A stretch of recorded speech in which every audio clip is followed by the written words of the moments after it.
Mari Pak. Kenapa itu nggak bisa kan Pak?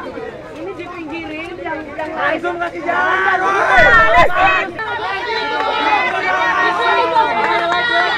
Geser dulu lagi Pak. Awas panjang buat antum. Teman-teman yang lain minggir aja, udah minggir. Semua bisa kena. Semua bisa jadi korban.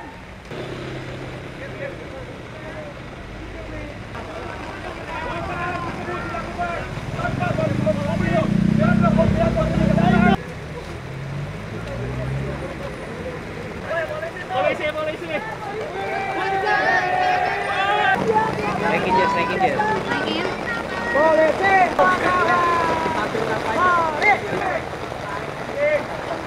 Bob ini kedepannya digunakan sebagai alat untuk tindakan-tindakan kesehariannya. Sekian dari Indonesia, terima kasih.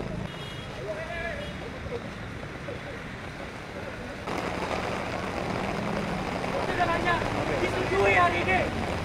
Kita peduli dengan rakyat.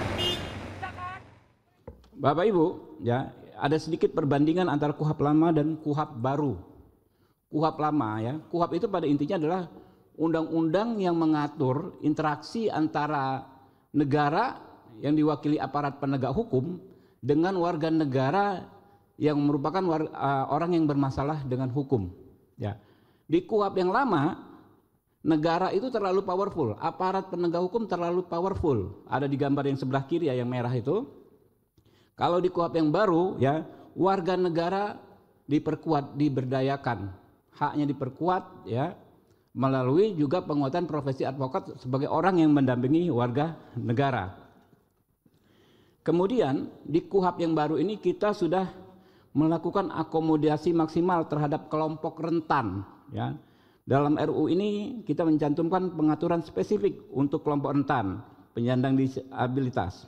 Pasal 145 ayat 1 menjamin hak atas pelayanan dan sarana prasarana berdasarkan ragam penyandang disabilitas. Pasal 228 ayat 1 mengatur pengangkatan pendamping disabilitas sebagai juru bahasa. Selain itu, penjelasan pasal 236 pasal terkait alat bukti saksi mengenai hak penyandang disabilitas untuk dapat menjadi saksi walaupun tidak ia lihat sendiri, tidak ia dengar sendiri ya, secara langsung. Ya, penyandang disabilitas harus dapat secara bebas dan tanpa tekanan menyampaikan kesaksiannya untuk kekuatan hukum yang sama. Jadi gini, ada kekhususan untuk penyandang disabilitas dalam bersaksi. Kalau saksi orang biasa bukan disabilitas, dia harus melihat sendiri, mengalami sendiri, mendengar sendiri. Khusus untuk disabilitas, klausul tersebut tidak berlaku karena justru penyandang disabilitas memiliki kemampuan untuk mengenali seseorang atau melihat situasi tanpa panca indera yang ada pada orang yang tidak disabilitas. Kemudian hal kedua terkait hak perempuan, akomodasi kelompok rentan. Hak perempuan diatur di pasal 147 ayat 2 yang menjamin hak untuk mendapatkan perlakuan yang bebas dari sikap merendahkan, menyalahkan dan mengintimidasi, serta hak untuk mendapatkan pendampingan dan pertimbangan spesifik berbasis kerentanan dan kebutuhan gender. Hak lanjut usia, ya, hak lanjut usia juga diatur, bukan hanya hak kelompok rentan yang di KUHP lama nggak diatur, bukan hanya hak perempuan yang di KUHP lama nggak diatur, hak lansia di KUHP lama nggak ada, di KUHP baru diatur. Ya, hak lansia pasal 148 ayat 2 menjamin hak atas pelayanan, sarana dan prasarana khusus. Selain itu terhadap kewajiban khusus bagi penegak hukum untuk melakukan asesmen sesuai dengan masukan masyarakat. Pasal 5 huruf D menyebut dan pasal 7 huruf N, penyidik diberi kewenangan untuk melakukan asesmen untuk mengupayakan rujukan bagi kebutuhan khusus perempuan dan kelompok rentan. Nah, kemudian KUHP baru secara spesifik ya mengatur larangan atau perlindungan warga negara dari penyiksaan, yang mana di KUHP yang lama nggak ada sama sekali ya. Jadi kita bayangkan kalau KUHP lama terus berlangsung hingga saat ini, tiap hari akan ada korban. Makanya di KUHP baru disebut pasal 143 huruf M, hak saksi, pasal 144 huruf Y, hak korban secara tegas menjamin hak bebas dari penyiksaan, intimidasi, perbuatan tidak manusiawi yang merendahkan harkat dan martabat manusia selama proses hukum. Ini diusulkan dari Universitas Indonesia melalui saudara Taufik Basari. Selain itu, pasal 30 ayat 2 mengatur bahwa pemeriksaan direkam menggunakan kamera pengawas sebagaimana mekanisme pengawasan dan pencegahan praktik penyiksaan. Jadi dalam pemeriksaan menurut KUHP baru itu harus ada kamera pengawas. Jadi ini sangat memperkecil ruang terjadinya penyiksaan dan intimidasi. Yang mana aturan ini di KUHP lama tidak ada, gitu loh. Kita lihat beberapa kali kasus yang terungkap di Komisi 3 bahwa terjadinya kekerasan itu terungkap dari adanya kamera pengawas, gitu. Nah, berikutnya soal syarat penahanan. Di KUHP lama, ya, warga negara yang bermasalah dengan hukum bisa ditahan hanya dengan 3 kekhawatiran yang subjektif. Yang pertama, kekhawatiran menimbul tersangka atau terdakwa melarikan diri, kekhawatiran tersangka atau terdakwa menghilangkan alat bukti, kekhawatiran tersangka atau terdakwa mengulangi tindak pidana. Jadi hanya berdasarkan 3 kekhawatiran yang sifatnya sangat subjektif, seseorang bisa ditahan menurut KUHP lama. Kalau pengaturan di KUHP baru, maka pengaturannya lebih objektif. Ada 8 hal. Ya, penahanan dilakukan jika 1, terdakwa atau tersangka mengabaikan panggilan penyidik sebanyak 2 kali berturut-turut tanpa alasan yang sah. Ini kan objektif. Kedua, memberikan informasi yang tidak sesuai fakta pada saat pemeriksaan. 3, menghambat proses pemeriksaan. 4, berupaya melarikan diri. 5, berupaya merusak dan menghilangkan barang bukti. 6, melakukan ulang tindak pidana. 7, terancam keselamatannya atas persetujuan atau permintaan terdakwa sendiri. 8, mempengaruhi saksi untuk mengatakan kejadian yang tidak sebenarnya. Jadi di KUHP lama itu penahanan itu sangat subjektif, bisa seleranya penyidik saja, suka-sukanya. Di KUHP yang baru tidak, gitu loh. Itu perbandingannya. Syarat penahanan. Nah, kemudian bantuan hukum, ya. Secara spesifik di KUHP lama nggak ada soal bantuan hukum. Di KUHP baru diatur secara spesifik dan tegas. Pasal 142 huruf G menjamin hak tersangka terdakwa untuk mendapat jasa hukum atau bantuan hukum. Pasal 142 menjamin hak untuk memilih atau mendapatkan pendampingan advokat. Yang lalu jaminan hak tersangka, ya. Di KUHP lama, ya, hak tersangka sangat terbatas, hak untuk segera diperiksa, diberitahu sangkaan, didampingi penasihat hukum terbatas. Di KUHP baru, hak tersangka, hak untuk menolak memberikan keterangan, hak berkomunikasi yang lebih luas, hak salinan BAP, hak mengajukan keadilan restoratif, serta perlindungan khusus bagi kelompok rentan, penyandang disabilitas dan perempuan. Selain itu RUU KUHP atau KUHP yang baru secara tegas menegaskan larangan penyiksaan, lalu memperlihatkan peningkatan standar fairness. Nah, ini yang penting. Berikutnya peran advokat. Ya, di KUHP yang lama, ya, seseorang warga negara yang berurusan dengan hukum baru bisa didampingi advokat ketika statusnya sudah menjadi tersangka. Jadi kalau dipanggil, ada seseorang dipanggil baru sebagai saksi, itu nggak wajib didampingi oleh advokat.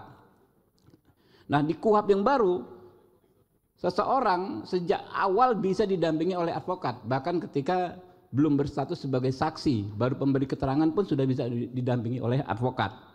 Nah, di KUHP lama juga aturannya seorang advokat itu hanya bisa duduk, mencatat dan mendengar, nggak bisa debat, nggak bisa berargumentasi. Sementara di KUHP baru advokat bisa menyampaikan keberatan, dan keberatannya itu harus diakomodir dalam BAP. Jadi kita bisa membayangkan nanti advokat kita seperti advokat di film-film Amerika, bisa debat dengan penyidik membela kepentingan kliennya. Ya, tepuk tangan dong. Ya, teman-teman. Kemudian penguatan pra-peradilan. Nah, ini penting nih, teman-teman. Di KUHP lama itu pra-peradilannya itu sangat terbatas, ya, mengenai hak sah tidaknya penangkapan dan lain sebagainya. KUHP yang baru ini sangat-sangat progresif yang bisa dilakukan pra-peradilan. Yang pertama, sah atau tidaknya upaya paksa. Kemudian sah atau tidaknya penghentian penyidikan. Sah atau tidaknya permintaan ganti rugi, sah atau tidaknya penyitaan benda atau barang yang tidak ada kaitannya dengan tindak pidana. Kemudian penuntutan terhadap penanganan perkara tanpa alasan yang sah. Nah, yang ini yang saya sebutkan terakhir itu dikenal dalam bahasa Inggrisnya itu undue delay. Jadi kalau kita melaporkan perkara ke aparat penegak hukum, kadang-kadang bertahun-tahun nggak diproses, kita nggak bisa ngapa-ngapain.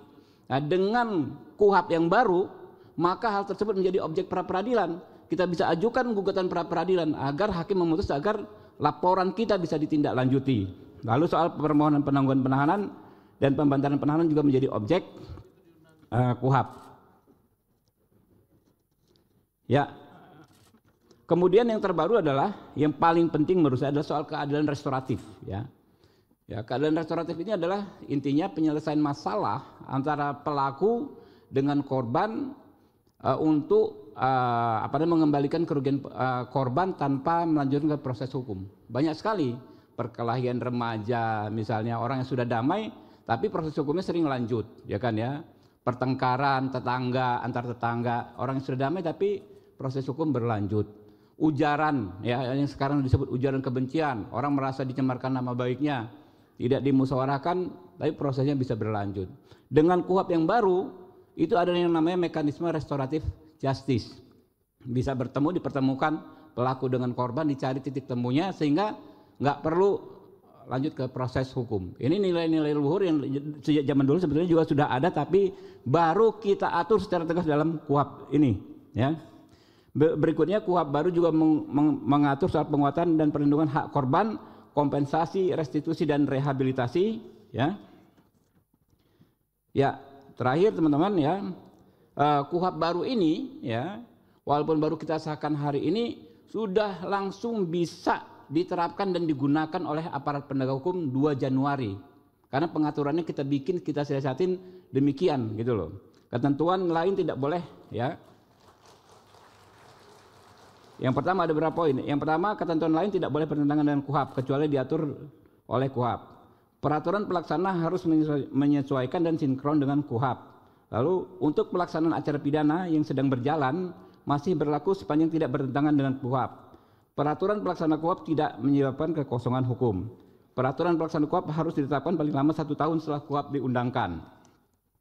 Ya, teman-teman, terakhir kami ingin sampaikan bahwa hingga hari ini pun masih ada saudara-saudara kita, ya, yang apakah karena tidak mendapat informasi yang pas, apakah memang atau karena memang mempunyai sikap politik yang konsisten menolak pengesahan KUHP, ya. Tapi juga ada banyak masyarakat, ya, yang mendesak kita untuk segera mengesahkan KUHP. Ya, kita harus memahami bahwa kritik maupun dukungan terhadap pengesahan RUU KUHP ini kita maknai sebagai keniscayaan berdemokrasi di negeri tercinta. Ya, ada azas, ya, omne disputatio finem habere debet, artinya setiap perdebatan memang harus ada akhirnya, ya. Ubur-ubur ikan lele, KUHP baru kita sahkan le, ya. Demikian dari saya, terima kasih.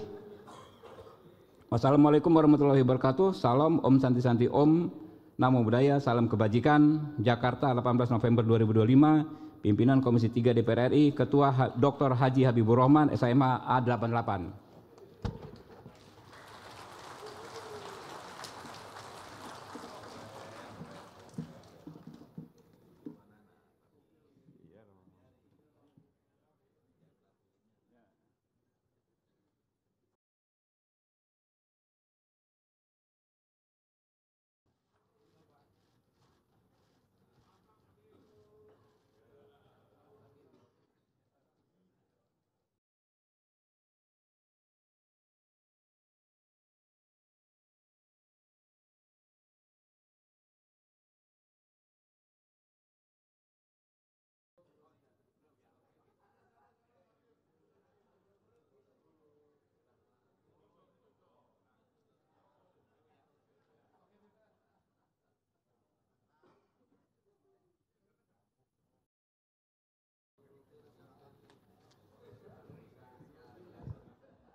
Terima kasih kami sampaikan kepada Ketua Komisi 3 DPR RI yang telah menyampaikan laporan hasil pembahasan rancangan undang-undang tersebut.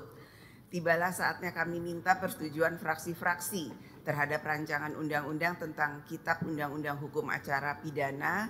Apakah dapat disetujui untuk disahkan menjadi undang-undang? Setuju.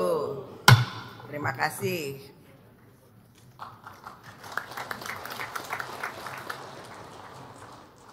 Tadi penjelasan dari Ketua Komisi 3 saya rasa cukup bisa dipahami dan dimengerti sekali. Jadi hoaks-hoaks yang beredar itu semuanya hoaks, tidak betul, dan semoga kesalahpahaman dan ketidakmengertian bisa segera kita sama-sama pahami bahwa itu tidak betul. Sidang Dewan yang terhormat, berikutnya kami akan menanyakan sekali lagi kepada seluruh anggota, apakah rancangan undang-undang tentang Kitab Undang-Undang Hukum Acara Pidana dapat disetujui untuk disahkan menjadi undang-undang? Setuju. Terima kasih.